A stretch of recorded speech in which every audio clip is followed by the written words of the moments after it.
Hey, Viking fans, I don't believe it. I don't flippin' believe it. Let's talk about it next in 3, 2, 1.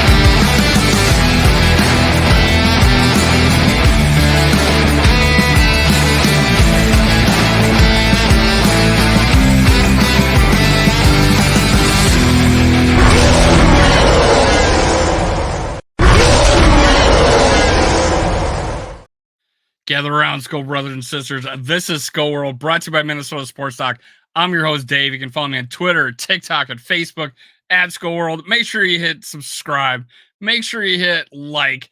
But most of all, leave a comment. Tell me what you think the Vikings should spend their new cap number on next. I know you know I know you have thoughts. I know you know what you want. So make sure you let me know because that helps out my channel. And just to let everybody know, everybody that comments on any one of my videos from now until I break 3,000 will be entered to win the Justin Jefferson autographed jersey. Quick shout out. Boom. There it is. Grand prize, 3,000 subscribers. I will give away Justin Jefferson jersey. All you have to do is leave a comment every show from here on till 3,000. Let's go. Let's go. Hey, Minnesota Vikings. Got the word. The NFL is increasing the cap $30 million more dollars. We're going to talk about an article from SI.com. We'll talk about that a little highlights really quick. That increased the Vikings cap space, I think $37.9 million. I think that put that on the thumbnail. That's a huge difference from what we were expecting. I couldn't tell you. I did not expect this. I don't think really anybody did. I think a lot of eyes opened, and hey, we're going to talk about it. I'm going to bring up the article. Let's just dive into it. I'll leave some comments. There'll be some implications here afterwards that I'm going to, so stay tuned for that about what else we can do to get even more cap space. But the 2024 NFL salary cap will be a record-breaking $255.4 million. According to numerous reports on Friday, that's an increase of more than $30 million from last year and a fair bit higher than most of the recent projections for this year's cap number. The unprecedented $30 million increase per club is this year's salary cap as a result of a full repayment of all amounts advanced by the clubs and deferred by the players during the COVID pandemic, as well as an extraordinary increase in media revenue for the 2024 season, the league announced in a statement. Thank you, Taylor Swift. Raising all boats, Taylor. Thank you. So what does that mean? It means the Vikings and all 31 other teams now have slightly more cap space than they were anticipating, but it also means players and their agents are going to expect even bigger deals relative to the new salary cap. It increased our cap like 25% or higher.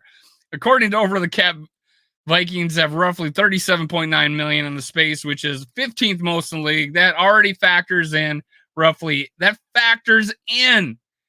million in dead cap for Kirk Cousins, Danielle Hunter, and Marcus Davenport. It already factors it in. And if you just recently, the news came out that Marcus Davenport void date was moved to where Kirk Cousins and Danielle Hunter was, which gives them flexibility. Now what gives them even more flexibility is the extra $11-12 million we just got. That's an incredible amount of money to help with either re-signing these dudes or going after free agents. In other words, they have plenty of money to make big moves this offseason. I agree. Keep in mind, before we went into the free agency last year, we were negative $20 million and we signed Murphy and Davenport and another 13 free agents, either internally or externally. As I mentioned earlier, the cap is going up also means that players and particularly stars are going to look for even more money in contract negotiations. Justin Jefferson, Cousins, Hunter, and others will be looking to get paid this offseason, perhaps to an even greater extent than they already were. There was a report that Danielle Hunter might get $25 million a year in the open market. That's scary. But hey, if we we'll talk about it after. The Field the Eights, the winners in the salary cap spike everyone, but an especially big win for quality players at premium positions. Teams have that much more room to reset the market. Hello, Justin Jefferson, he says, or pay very good players near the top of the market. Nonetheless, the Vikings could theoretically extend Jefferson, re-sign Cousins and Hunter if they wanted to. They could before maybe they definitely can now and still have space to add some big name external free agents.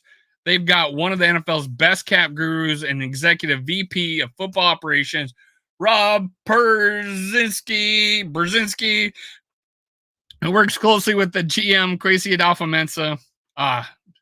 Let's go. That's it for the article.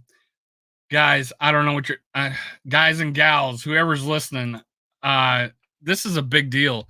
Kirk Cousins, whether you like him or not, if the Kwesi was going to extend him before, and they're going to want to extend him now even more. Either way, if you didn't want Kirk Cousins, and he comes with and he gets re-signed anyways, this is good news for you too, because they have more room to do it. If they don't re-sign Kirk, they have even more room to put a more solid team to insulate a rookie quarterback. Or I do not like the bridge quarterback from externally. I don't like that situation, but my top two situations, get that top rookie or extend Kirk Cousins and get a rookie. So those are my top two solutions. This just gives you even more money to do that. Now, how it works, you got 37.9 million, but that's with the dead cap space. 28 million is a lump sum hit with Kirk Cousins. If he re-signs, it's only 10.5 million. So that's 18 million I just put back on the cap. All right, to where we could re-sign him. So he takes a little bit of that money. And then Brzezinski can also peanut butter spread. I always use that expression, sorry, across void years. Sure, we'll take a hit down the road, but look at this, 255 million. It'll be 300 million in 2 years. There'll be room. Davenport, I think it was like 6 million dead cap hit. If he gets re-signed, he's going to sign for a much smaller deal. That cap space could be spread out. He won't even, we talk about this in a previous video. He only might increase his dead cap or his cap hit this year by like $1 million if he signs for 5. So we've talked about in the previous video. And then Danielle Hunter, if he needs 25 million, hopefully it's over 3 years. We could even afford that now because the dead cap in him was $15 million. So you can peanut butter spread that out a little. And you can still go out and get 2 big time free agents, a D lineman, or edge rusher, or a cornerback in free agency, and then you got 9 picks in the draft. 9 picks in the draft to fill out that defense. There is so much we can do now with an extra $11 million that we couldn't before. We could not go into the draft the biggest hole in the team at quarterback, or we could or edge rusher, 2 prime positions. We're about to lose 3, not 1, not 2, but 3 edge rushers: Davenport, Danielle Hunter, and Wanham. If all 3 of those guys are back, we do not have as big of a problem going in the draft. And if we have a quarterback, not as big of a problem going into the draft. So, hey, man, this was big news. I don't know how to say it. This is big news. This has got me fired the F up. I don't know about you guys, but I'm fired up hearing this news. Either way, no Kirk, no Danielle Hunter. This was huge news for us. We're 14th ranked, but hey, we have offensive weapons galore. TJ Hawkinson hopefully comes back in October. We got all these things, man. The offensive line played better. They were good pass blockers for the most part this past offseason. These are things that we didn't have. We got a better defensive coach who squeezed blood out of that turnip of a defense, and add even more talent to it. It's just going to get even better, guys. I haven't been this excited in a while. Let's go. Cue the music.